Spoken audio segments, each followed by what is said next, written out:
Good afternoon and welcome to a weekly media briefing with Montgomery County Executive Mark Elridge. I'm Lorna Virgilla, Hispanic Public Information Officer, and joining us today is Dr. Keisha Davis, our county's health officer, Dr. James Bridgers, the Director of the Department of Health and Human Services, as well as Mr. Sean O'Donnell, Acting Deputy Chief of Public Health Services.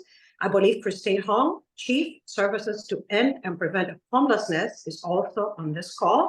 Dr. Earl Sauter, Assistant Chief Administrative Officer, and last but not least, Richard Dorsey is joining us here as well, but Chris Conklin, the Director of the Department of Transportation for the county. Members of the media, remember to raise your hand during the Q&A portion of this presentation. And with that, good afternoon, Mr. County Executive. How are you? I'm just lovely. Day 2 of COVID is just really nice. I'm fortunate. I think my case is pretty mild, but if you see me with a Kleenex or sniffling or something like that, I have no choice. I thank everybody for joining me today. After nearly 2 years without a significant snowfall, this week felt like a big change. Overnight Tuesday, many of us saw several inches of snow pile up, impacting our roads, closing our schools, and putting our winter preparations to a test. And for once, it was Montgomery County accumulating more snowfall than most any place else in the capital region. I want to thank the many people across our government who put in days preparing and responding to the storm. We have about 200 crew members and 175 pieces of equipment. And we additionally have 200 contract operators and pieces of equipment that helped us to supplement the clearing effort. Our road crews are the most visible part of our operation, but there are many people coordinating those sand trucks and plows, and they're hard at work as like everybody else is. We also had people from the Office of Emergency Management and Homeland Security, Montgomery County Fire and Rescue, Montgomery County Police, and our Department of Health and Human Services, working countless hours in assisting those in need. Montgomery County has activated a cold emergency alert to make sure that we're able to, God, you guys did this to me again, to make sure we can get people inside a shelter when they need to be inside of a shelter. So that's really important for us, and we're just glad we're able to get this done. The alert is the highest level of extreme temperature alert that the county ever issues. It brings all of our resources together to work toward the common goal of saving lives and limiting the impact of winter storms. Our folks are out there trying to persuade some of our residents who do not have homes to come inside. And there's a lot of work sometimes to get people to agree to come in and take shelter. Our winter storm information portal is still up, and a great resource for many storm-related questions. And I invite you to visit montgomerycountymd.gov/snow. And I continue to encourage residents to sign up for Alert Montgomery text alerts, which are very important to have for the latest updates on weather conditions, as well as when schools and county facilities may have to close. It's been a busy week for our Department of Transportation and an important week for the future of Montgomery County, with the release of my recommended capital improvements program, the CIP budget, for the fiscal years 2005 to 2030. This proposal calls for a 6-year investment of $5.8 billion, which is a modest 2.3% increase over the previously approved CIP. Money will be spent on many different projects spanning school buildings, libraries, and transportation needs. And we're also ramping up efforts to improve our stormwater system to prevent catastrophic flooding in our community. We are in the midst of a study that's looking at the totality of Montgomery County and where the floods occur and where the stormwater system needs improvements. We're not just looking at the point or the intersection where the water gathers, but everything that leads up to the point of the system failing. And it's beginning to lead us to greater investments in improving a stormwater system that just simply wasn't built to handle storms of the size we're getting today. This proposal also includes an investment in designing and rolling out bus rapid transit system It's going to help relieve congestion on our roads, giving many commuters new, fast, and reliable options for commuting. I've been working on implementing this system in this county since 2008. And you don't need to tell me if I think or ask me if I think the pace is a bit slow. The pace is very slow. There are communities all over this nation implementing similar systems, including down in Richmond. I remember when I started on this path, we were talking to people from Toronto and some of the companies that did the Toronto project. Toronto implemented the bus rapid transit system in 2 years. And here we are many years later, not able to fully implement a system. If we're going to get serious about expanding public transit in this county, BRT is the most effective and efficient method to provide that transportation, and we can deliver it. BRT is less expensive per mile than anything else we could do. When it's done right, it can be effective, and that's our goal, is to build a system here that's built in a way that it actually provides time benefits to commuters. If we'd been funding this seriously over the past decade, we would have a lot more people connected to public transit by now. This budget includes close to $200 million for affordable housing efforts, with another $50 million coming from our surplus and reserves. The county has far exceeded our budget target and the standards set by the rating agency for reserves. You know, one of the rules, unspoken rules about using reserves is you don't use reserves for ongoing expenses. So the decision to put a lot of this money into affordable housing is, this money's not an ongoing expense, but it's going to help us get through the increasing demand we're seeing for affordable housing now. This is going to allow us to be ready for new projects, since most of the money already budgeted for the coming year has been committed to projects. So without these funds, we'd be very limited in how many new projects we could do. We already know people are lining up to talk to us about projects they'd like to do. This is my third full CIP. We do kind of an off-year CIP in between, and it's 133 million more than the prior approved budget for capital improvements that I presented 2 years ago.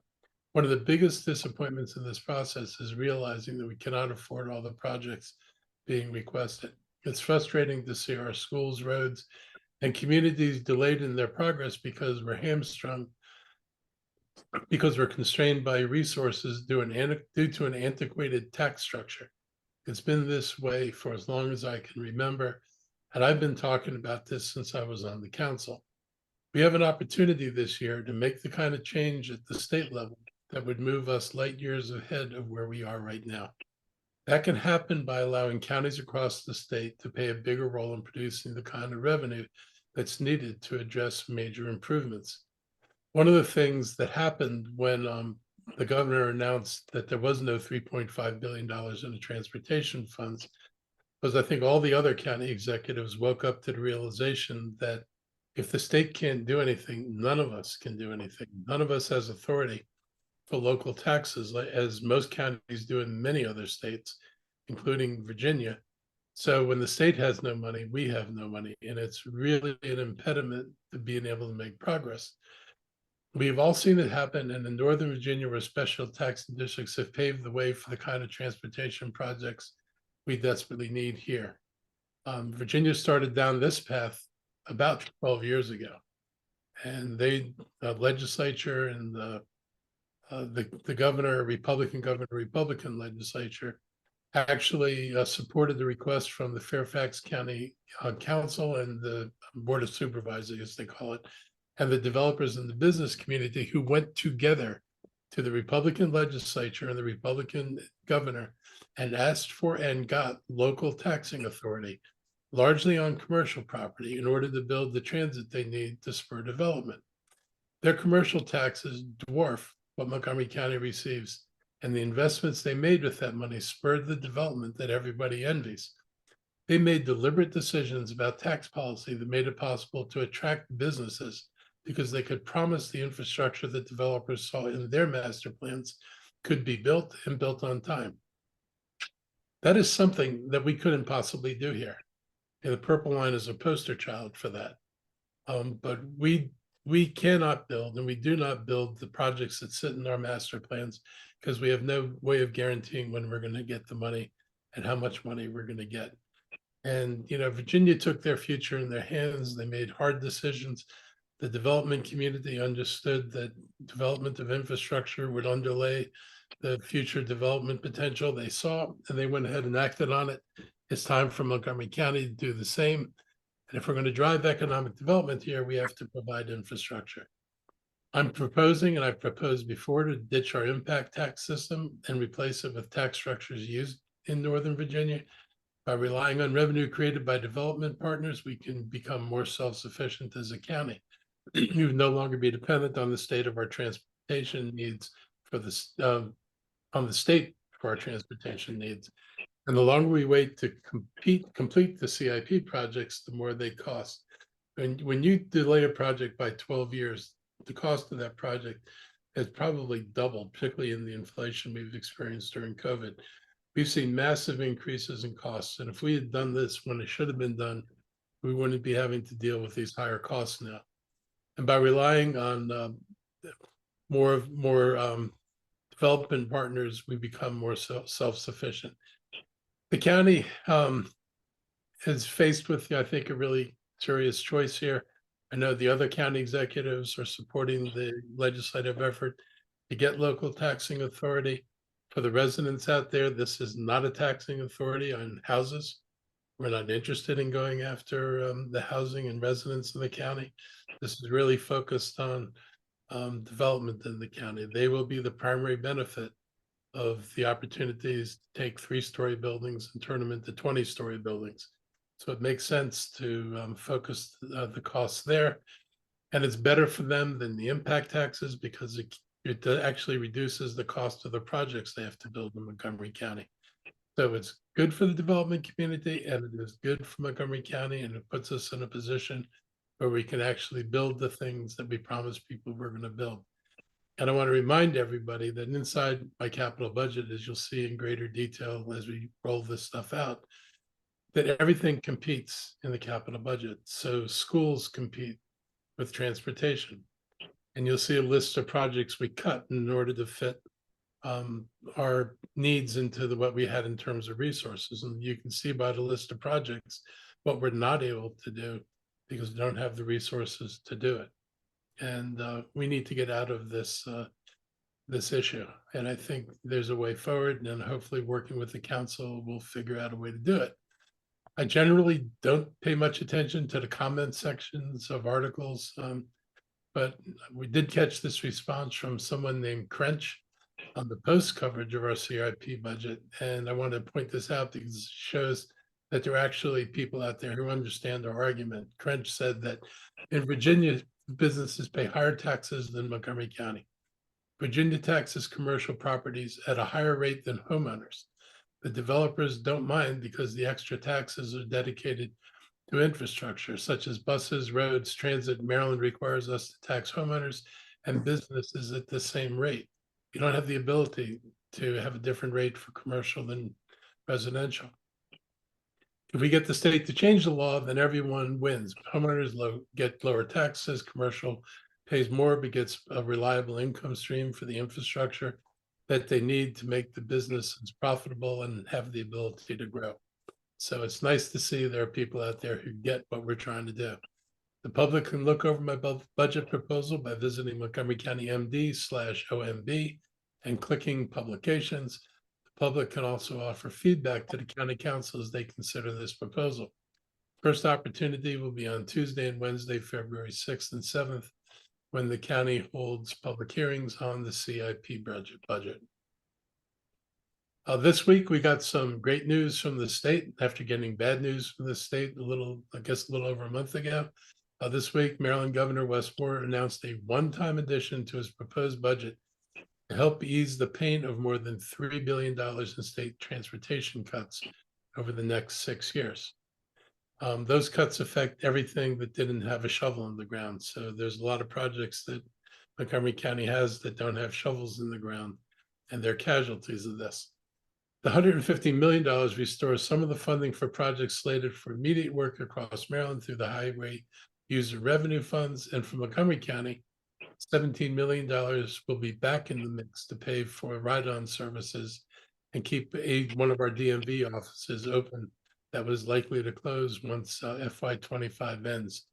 If we weren't getting the $17 million back for Ride-On, we'd be faced with either finding the funds to replace it or cutting services. And so we can avoid both finding funds and cutting services. And I'm very happy about that. I want to thank the governor for making county needs a priority. We understand how fewer drivers on the roads over the last few years and less money spent on gas has impacted the transportation budget. Governor and his team clearly weighed the impact of severe cuts over the last month and decided to find more in the budget to help us. And I hope it's a sign that we can make progress over the next few months to address our state's physical shortcomings in a collaborative way to continue to serve as many Marylanders as possible. I'm going to pause for a moment and turn it over to Chris Conklin, our director of MC.Dot, and see if there are any comments he'd like to add to this on transportation issues. Thank you, County Executive. I'd like to echo the comments you made about the restoration of the highway user revenue and lots funds that the governor has added to the transportation budget. That was our highest priority in addressing the proposed cuts to the consolidated transportation program. So that's excellent news. Just a couple of other notes on the bus rapid transit program. We are getting close to securing federal grant. We're in the application process for implementing the Veers Mill project and are working on finalizing a financing plan for the 355 project. So very pleased to see those recommendations in your recommended capital improvement program. And the last thing that I'll mention is just the winter operations and snow clearing operations. Our crews were largely finished with all of their work going into yesterday evening, and we moved into a inspection and spot treatment mode for areas that were identified as needing additional treatment, and all of that activity was wrapped up early this morning. So the county roads are in good shape. If there are any issues that people notice, they can look for information on the snow portal, which you can find on the Montgomery County website. They can identify whether your street is a county main street, a state maintained street, or maintained by one of the municipalities. And if you find an issue on a county maintained street, please let 311 know. And also, as part of our salt management plan, if you find any excess salt on county roads, so piles of salt that were inadvertently dumped, please let us know, because we will be going around the county and collecting any salt on county roads that is above what is normal or needed to treat the icy conditions that existed earlier this week. And we ask everybody to be prepared for upcoming weather again that we're expecting later this week. So our crews are going to take a little breather, and thanks to Richard Dorsey, our Chief of Highway Operations, for managing this event well. We were caught a little bit off guard with the severity of the conditions on Sunday morning, but got right on top of it after we realized that the storm was a little bit more intense than thought, and overwhelmed some of the pre-treatment we had done in preparation for the snow on Sunday. But again, we're regearing and resetting and getting ready for the next winter weather. So thank you to everybody who contributed to that effort. And Chris, are we on schedule for winter weather this weekend, unfortunately? That's what I understand, is we're looking at more inclement weather Friday into the weekend. Thank you. I used to love snow, and I used to love snow days, but when you're sitting in the county and you realize 1 inch of snow is $1 million of an expenditure, you quickly lose your love of snow. Thank you, Director Conklin. Mr. County Executive, we can continue with other topics, and we'll change in the format this week a little bit. We'll take all questions at the end. Okay. Well, there's only one other topic, and that's the health report. And, obviously I have COVID again, and I attended MLK events all day on Monday. And by the end of the night, I started sneezing. I sneezed before, so I didn't think much of it, but I woke up at 4 o'clock in the morning, realizing I was more than sneezing. And, I decided to test myself and discovered I was positive for COVID-19. So I called Kaiser. I got my Paxlovid. I've obviously not doing anything other than Zoom meetings, and this is not nearly as bad as my first round of COVID. I went through 2 days then when I would fall asleep almost instantly sometime in the middle of walking, and I would have to, as soon as I felt it coming on, I'd have to go find a chair. I'm not experiencing any of that right now, which is pretty good. This seems mild, but it's certainly not pleasant. I don't recommend it unless you've got a lot of time to kill and nothing to do. Maybe it's not that bad. As we discussed over the last few weeks, we're in the middle of the traditional cold and flu season. We also have COVID-19 now and other respiratory illnesses impacting our community. We have a brand new strain. It's actually not brand new, but the JN1, and it's the new dominant variant. It accounted for less than 5% of the cases 2 months ago. Now it's responsible for more than 60% of the cases. And symptoms of the JN1 strain are very similar to the previous Omicron variants, and it doesn't seem to cause a more severe disease either. Even though our current vaccine was released in September 23, it's still the best way to avoid serious complications from JN1. I encourage everyone to stay up to date on all vaccines that they're eligible for. And it's not too late to get COVID-19 vaccine or flu vaccine or an RSV vaccine to better protect yourself and your family. And if you do feel sick enough to visit a doctor, there are antivirals that are still effective against this new strain. So I'm counting on the antiviral to be effective. I'd like to invite our health team to comment about what we're seeing locally before turning it over to the media for questions. I'll start with Acting Deputy Chief of Public Health, Sean O'Donnell. Thank you, Mr. County Executive.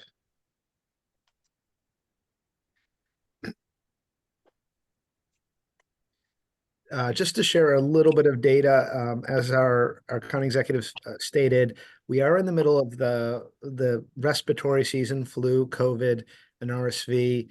Our county COVID hospitalizations are still very elevated, but it does look like this could be starting to plateau. When we're looking at our emergency department and urgent care visits, the upper graph is showing all visits with a respiratory diagnosis on discharge. And you can see after a high point of about 240 per day, we have been coming down over the last week for respiratory visits across the board. The COVID specific visits, as you can see in the lower chart, those are also starting to come down as well. So that's encouraging news, but they're still very elevated. A lot of people are still getting COVID, as you can see. For influenza, we're also starting to see that come down. And that was county numbers. Here's our state numbers. And you can see that, again, it looks like it's starting to come down. I will caution folks that in 2019, when we had a similar onset period, you saw that it did come down a little bit between December and January before going back up. So we'll continue to monitor this. We hope it continues to come down, but all of January and parts of February are indeed typical for these sorts of respiratory disease. Those are the updates we have for this week. Again, things look like they're starting to come down a little bit, but it's still very, very elevated. We encourage people to be cautious, particularly if they have weakened immune systems, or I know a lot of our seniors, their immune systems don't respond as quickly. So again, we're just urging caution when you're in crowded places, as COVID is definitely still spreading. At this point, I'd like to see if there are any additional comments from Dr. Davis or Dr. Bridgers from HHS. None from me, Mr. O'Donnell. I think you covered everything. The only thing I'll add is just a reminder that when folks are in clinical settings, if you do have to visit the doctor, whether it's for COVID or not, that we recommend that you wear a mask to protect yourself and others. And we will probably be seeing more of the clinical staff wearing those masks to protect themselves and patients as well. Thank you very much, Dr. Stoddard. Do you have any opening remarks? Yeah, I just want to add my thank you to the Department of Transportation and Department of General Service workers who were out, obviously, throughout the evening as the snow is coming down. We were telling people to stay in. They're out there doing the work to get the roads cleared and safe. And I just want to, we spend a lot of time thanking our first responders when we respond to a fire. I think it's also appropriate that we thank the other responders who come in and support the county when those things happen. So I just want to add my thank yous to those of Director Conklin, County Executive, for both general services, transportation, and others who come in and do that work when we need them to. So thank you. Thank you, everyone. Now we open it up for the Q&A portion of this presentation. I believe you, Kate Ryan, had your hand up first. Go ahead. Good afternoon. Thank you very much. I appreciate that. I have to ask about snow clearing at the schools. And I know that's the school responsibility, but Mr. Conklin, I'd like you to weigh in. We contacted the school system about, you know, why they had to close and when other roads were open. The response we got from Chris Cram was that ice removal is far more time consuming than snow removal. The extreme cold temperatures made this a singular experience in terms of surface readiness. Mr. Conklin, can you weigh in on the difficulty of this past storm? And has there ever been a discussion to Mr. County Executive to have the county take over plowing the parking lots at schools and school properties and sidewalks? Please feel free, because we've been getting a lot of reaction. Chris, do you want to start? Yeah, this was a challenging storm event. It's a little atypical around here that we have such extraordinary cold following snow and wet precipitation. So it is a little harder, as we've talked about in other events we've had around salt usage.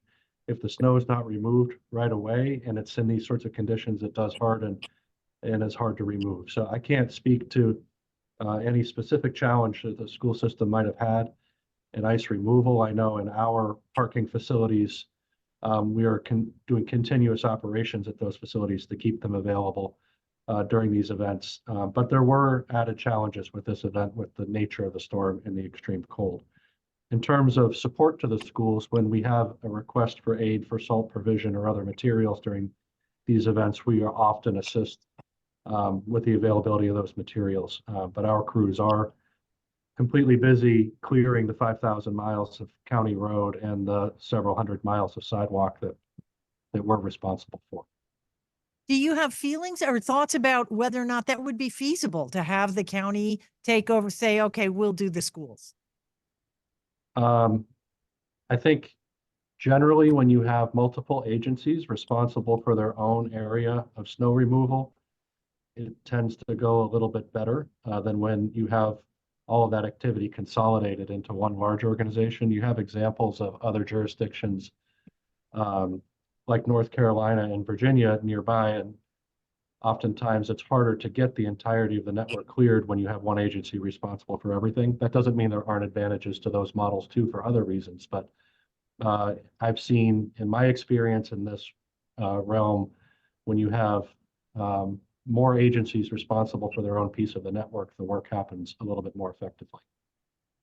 Got you. And then a different topic, if I can, about flooding and flood control.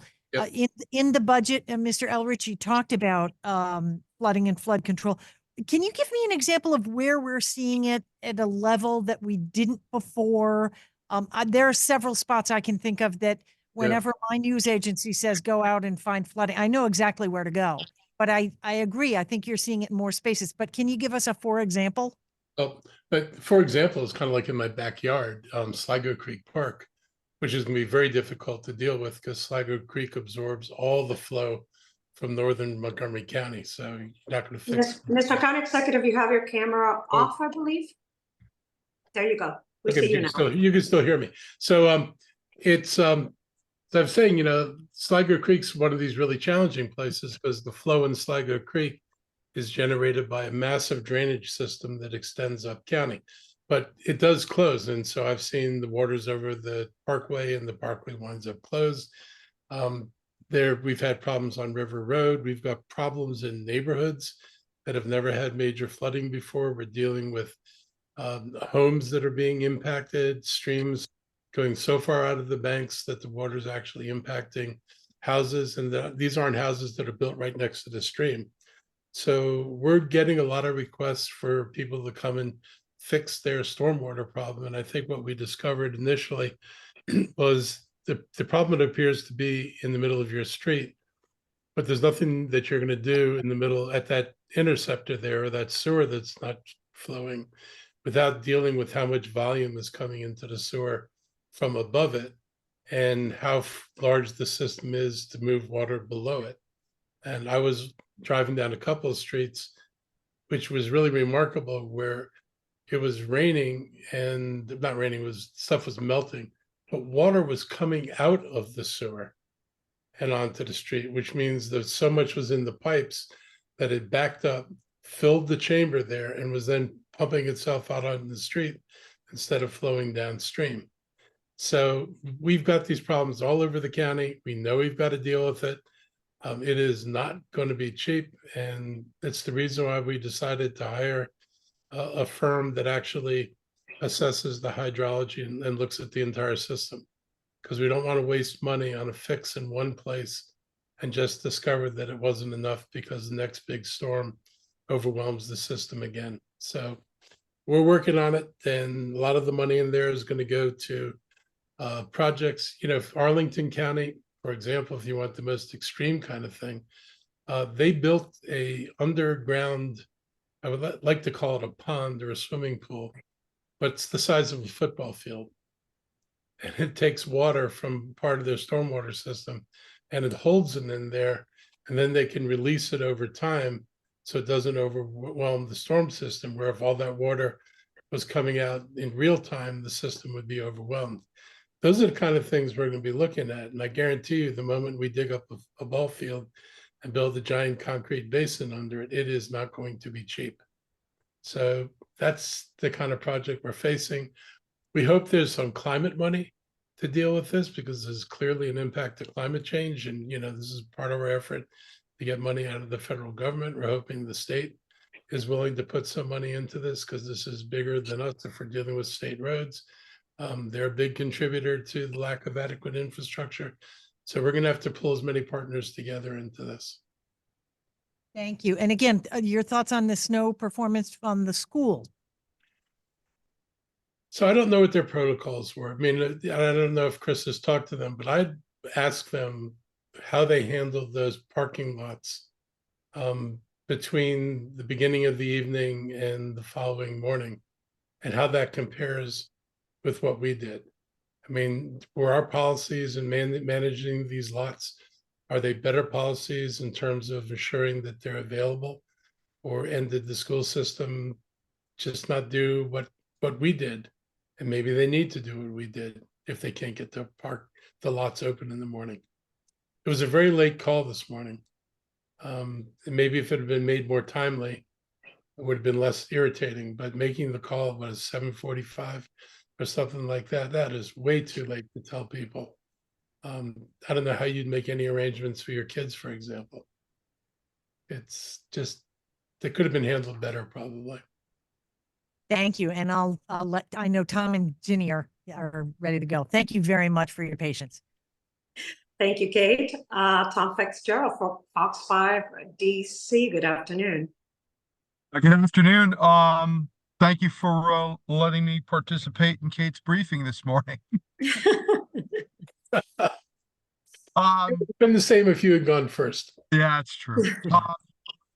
I do want to revisit this thing with the schools, because we did go out and talk to a lot of parents who just echoed what you just said, that they weren't just being cranky about this, that it really put a lot of people into a jam because of childcare issues this morning.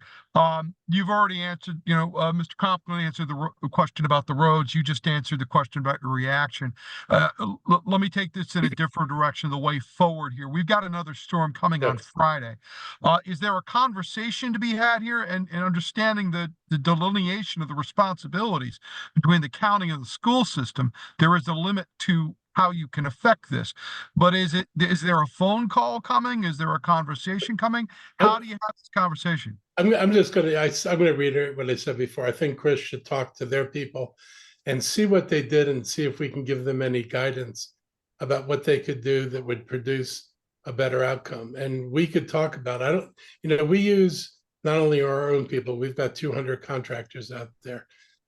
I don't know what our dependence was on contractors in the later stages of the morning or the later stages of the evening before, or the early morning. If we had been able to relieve some of our contractors because we were in good shape to help the schools, if they had asked us, that would have been maybe a possibility. But I don't know what our status was early, so I don't know whether we would have had any flexibility.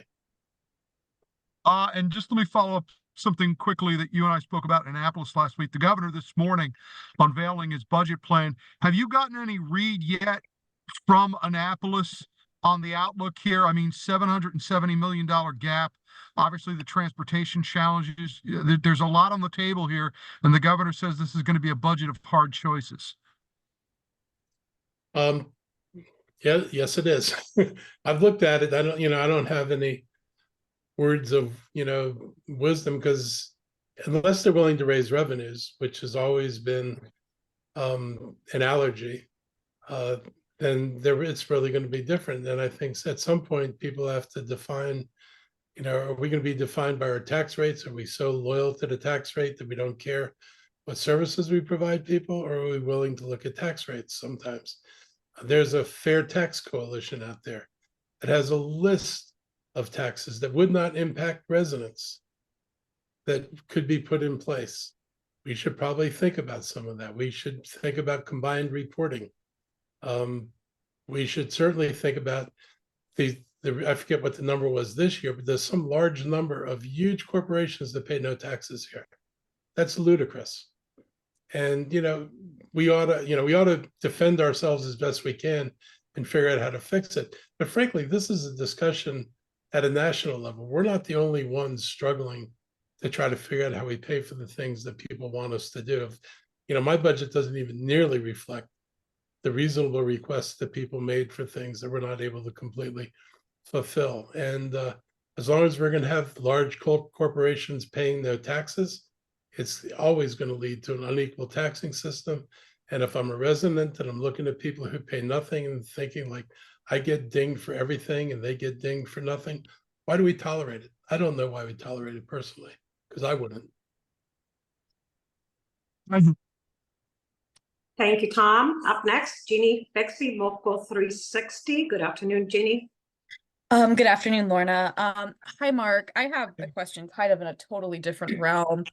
Some of the local Republicans have been giving the county government some flack after a Washington Times story came out about the MoCo Comic Con, and I'm probably I know it's like something cutesier than that, but the MoCo Comic Con allegedly having different rates for minority vendors. And some of these critics are alleging that this violates county law.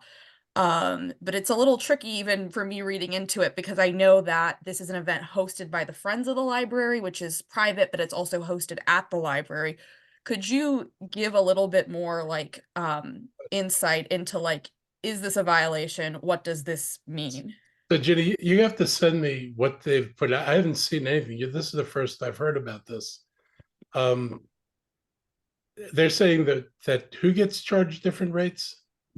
Minority businesses. So that would be, if they're doing it, I can't see how that's not illegal. So that would, we're pretty clear that we don't have different rates for different races. That is, so old school. We're well past that day. If it's happening, I need to see what it is. And if it even looks like that, I'll make sure this gets adjusted. But there's no way, I can't believe it. Send me the information. And next week, I'll let you can ask me and I'll tell you where I went with it. Okay, thank you. Thank you. Jeannie, members of the media, any other questions for the county executive and the other officials? Questions? Going once, going twice. I guess we're done for today. Thank you, everybody, for joining us. Stay safe. Have a great afternoon. And Mr. County Executive, I hope you feel better. That's my plan. Have a great afternoon, everyone. Okay, take care.